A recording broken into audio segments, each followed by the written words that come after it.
Sidang Jumaat yang dikasihi Allah Subhanahu wa taala. Marilah kita merenungkan sejenak.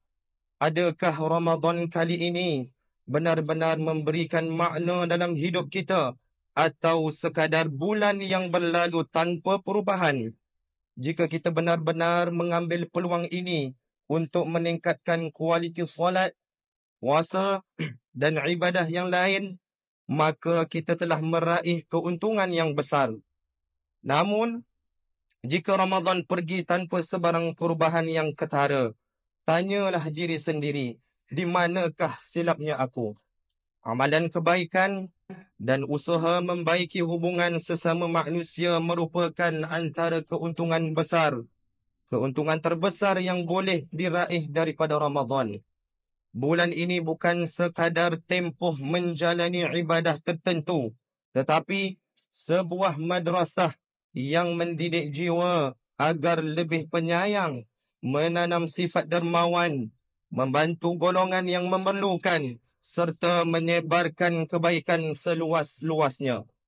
Sekiranya kesempatan ini dimanfaatkan dengan penuh keikhlasan, maka kita tergolong dalam golongan yang benar-benar meraih keuntungan hakiki daripada Ramadan.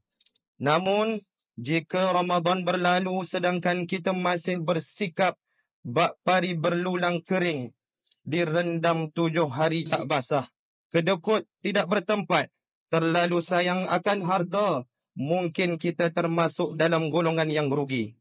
Akhirnya, sejauh manakah kita telah benar-benar merintih keampunan di hadapan Allah Subhanahu wa taala dengan penuh keinsafan? Jika kita masih belum membanyakkan istighfar dan taubat, mungkin kita termasuk dalam golongan yang merugi kerana Ramadan hanya datang setahun sekali.